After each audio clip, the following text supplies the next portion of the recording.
change a thing because actions spoke louder than words, and our mother was a living, breathing puppet with strings that our father held the reins to. She couldn't make a decision, not without his permission first. I knew that even though my younger brothers were praying for resolution, this was going to be an anticlimactic moment. Nothing would change. Nothing would be fixed. The first aid kit would be brought out, the blood would be mopped up, the tears would be wiped away, the cover-up story would be invented. Our father would disappear for a day or two, and then everything would go right back to the way it always was. Promises made, promises broken. The Lynch family motto. We were all shackled to this house like a great oak to its roots. There was no escaping this, not until we all came of age and got out. Too worn out to think about it, I slumped in the chair, taking in everything and taking in nothing at all. It was almost like a prison sentence with no parole. Sagging forwards, I clutched my ribs and waited for it to be over. The adrenaline inside of me was dissipating at a rapid pace, replaced with more pain than I could consciously endure. The taste of blood in my mouth was thick and potent. The lack of air in my lungs was making me feel lightheaded and woozy. My fingertips danced between numb and tingling.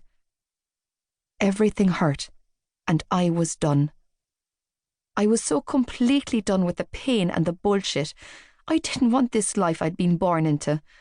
I didn't want this family. I didn't want this town or the people in it. I didn't want any of it. I want you to know something, Joey finally bit out when she didn't answer him. His tone was ice cold as he spat out the words I knew were churning around inside of him like poison that needed to be exorcised from the pits of his fractured heart.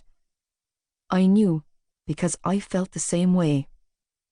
I want you to know that I hate you more right now than I have ever hated him. His body was shaking, his hands balled into fists at his sides. I want you to know that you are no longer my mother. Not that I ever had one of those to begin with. He clenched his jaw, striving to keep the pain inside of him from expelling. His pride refused to allow him to show emotion in front of these people. From this moment on, you are dead to me. All your shit, handle it yourself. The next time he hits you, I won't be there to shield you. The next time he drinks all the money and you can't feed the kids or get the electricity switched back on, find some other asshole to get cash from. The next time he throws you down the staircase or breaks your fucking arm in one of his whiskey tantrums, I'll turn a blind eye, just like you did right here in this kitchen. From this day on, I won't be there to protect you from him, just like you weren't there to protect us. I cringed with every word that poured from his lips, feeling his pain in the deepest part of my soul as it mixed together with mine. Don't talk to your mother like that, our father snarled, tone menacing, as he hauled himself to his feet, all 6 feet and 200 pounds of him. You ungrateful little... Don't even think about speaking to me, you scummy piece of shit, Joey warned, glowering at Dad. I might share your blood, but that's as far as it goes. You and me are done, old man. You can burn in hell for all I care. In fact, I sincerely fucking hope you both do. I felt a hand clamp gently down on my shoulder then, startling me and causing me to groan in pain. It's okay, Tig whispered, keeping his hand on my shoulder. I'm here. I closed my eyes as the tears trickled down my cheeks. You think you can talk to me like that? Dad wiped his face with the back of his hand and, in doing so, smeared a trail of blood up his arm.